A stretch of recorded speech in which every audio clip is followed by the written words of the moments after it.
Hi, this is Glenn with Crimson Lotus Tea. We are outside of the town of Huaning, and we are at a small wood-fired kiln that does pretty unique pottery and all direct wood firing. And I'm going to take you inside and show you around and check out what they've got. This is their kiln. This is their wood-fired kiln. They've been using this one here for about 6 years. They build all the kilns themselves. The last time we were here a year ago, this kiln was just getting started, and it was smoking like a chimney, smoking like a dragon. It was pretty awesome. But thankfully, we're here right as a set gets finished, and so we get to see all the teaware that just came out of here. And there's some really gorgeous pieces in here. Tons and tons of teaware. That kiln isn't too big. They can actually hold quite a bit. This is the mouth of the kiln down here. You can see it's this is where they would put the wood, and it's sealed off right now. It's one of the last steps they'll do after they've after the kiln has been finished firing. This one gets fired for about 6 days. They will close off those ports with a bunch of extra clay and let the fire die out naturally. There's still a lot of residual heat coming off of this kiln. You can see this little cushion off to the right. They actually climb inside of the kiln and start digging it out piece by piece. The little white pieces are what they keep off of the shelves to keep the pottery off. There's probably still got not too much left to do. Maybe about a couple hundred more pieces still left inside of there.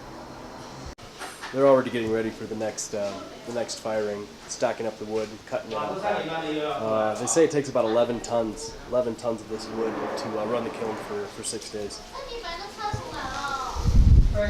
They recycle a lot from older construction. A lot of the existing buildings in the area were made out of old pine poles, and so they'll take them and recycle them from salvaged construction sites, break them down, cut them down into individual pieces, and then this is what they'll actually use to fire in the kiln.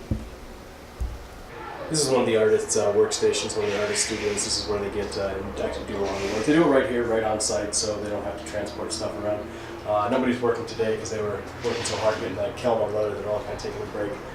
Things are fired on the wheel here, similar to how they're done in Zhenchui. A lot of the same practices are in place for what they do. A little different than the Yixing clay, but it's very similar to Zhenchui. This is one of their test kilns. I think it's kind of awesome. What they do is they let students come out here, and they give students like rough ideas about how wood firing works, and then they let the students build these kilns, these little test kilns out here. And they can run little small experiments. You can see there's a whole bunch of them all backing around here. It's kind of cool to see the place where the students get their practice in before they let them work on the big kilns. We are now in Huaning town proper, and we are actually in Wanyao village. If you've watched our video from Zhenchui also has a Wanyao village. Found out something really interesting about the term Wanyao. I thought it was a specific, unique name for the village in Zhenchui, but Wanyao literally means bowl kiln, and it is the term more or less used to describe in any area the place where industrial pottery has traditionally been done. Huaning has 600 years of pottery experience.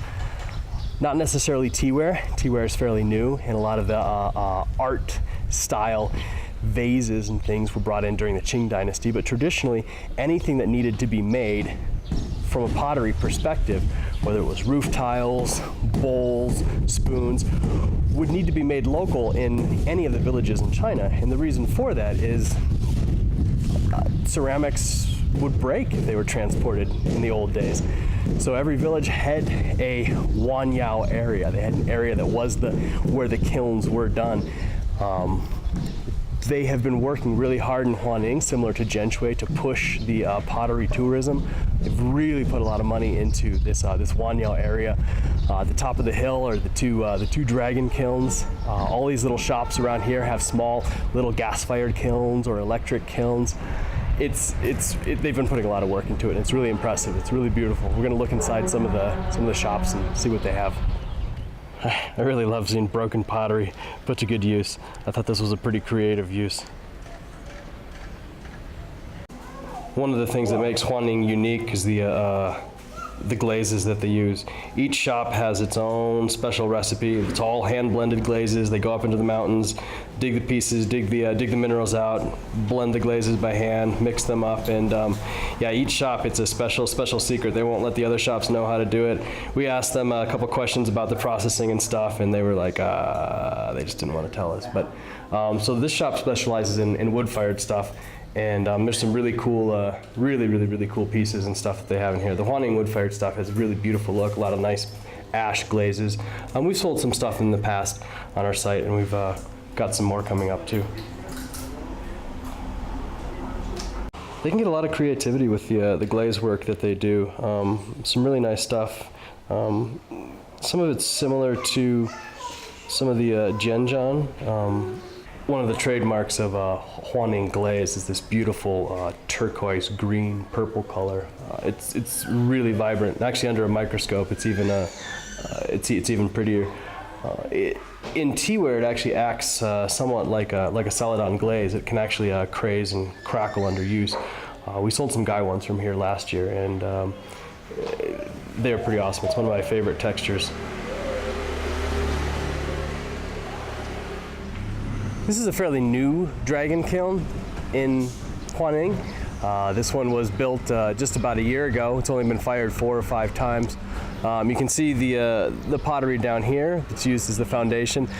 When they fire, they actually put the pieces, they put these into the kiln, and the pieces that they're looking for are actually put inside of those. It helps to protect them from the heat and make it a little bit more consistent. This kiln has only 2 of the slots has been open.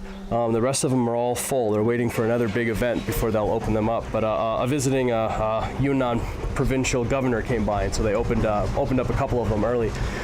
These kilns, they only fire for a couple days.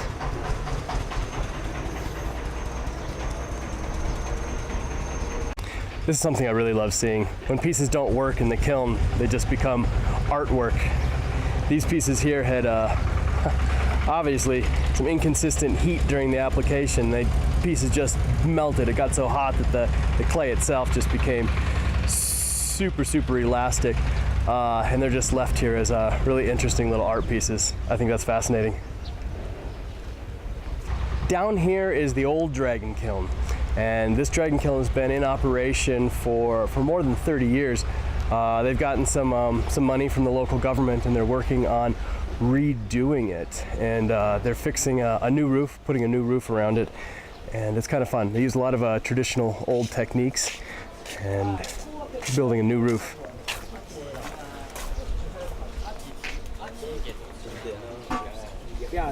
This dragon kiln is fired with a mix of charcoal and wood. Charcoal gets put into the bottom, and then they put wood all along it, all the way up to the top. And we're going to check it out and see, because they still have some stuff that they were making in here. This one's cool. This one's been in operation for a really long time. A lot of cool little pieces sitting all around. So these pieces are going to be used in the next firing. So they fired them once in here, and then these are going to be used to stack up the next pieces for the actual firing of the pieces. But look at the glaze on the walls and on the pieces, and that's all on the gates. That's all from just the pitch and the ash glaze over 30 years. It's incredible to see that. So different than like the kilns in Yixing.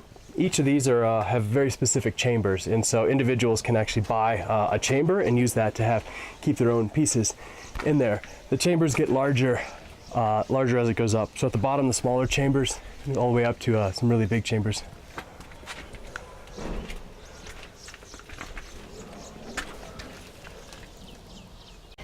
If you spend much time in China, you'll see this stuff a lot. This is left over from fireworks. So they would have celebrated the opening of this kiln by letting off a crazy amount of fireworks.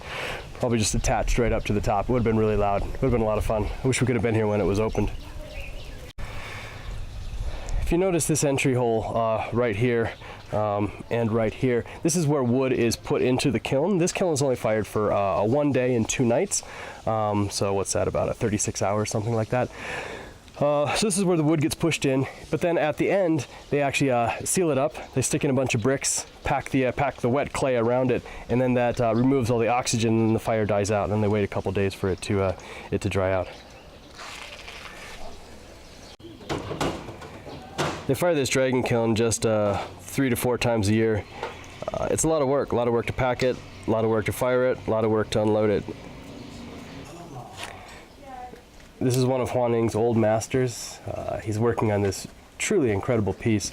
He's been working here his entire life, and the stuff that he makes is really incredible. So what they'll do with this piece is after he finishes it, they're going to make a really intricate mold of it, and then they'll be able to make more pieces of it. And this is what he's done his entire life. His entire shop is full of molds that he's done and made from pieces that he's done, and then they'll be made and sold as artwork. Really incredible work. Well, I hope you appreciated this little video. It's a quick little look inside of Huaning Pottery Town, a place with 6 centuries of ceramic experience. It's pretty amazing being here. The local government's really trying to push this place pretty hard. They've got a lot of amazing quality of artists here that they're trying to bring in more, so probably seeing a lot more of Huaning in the future. If you're interested in any ceramics from Huaning, we've got a bunch of it posted to our site, and you can check it out. And thanks for tuning in this video. Appreciate it if you like and subscribe, share it with your friends that might be interested in it, and thanks for watching.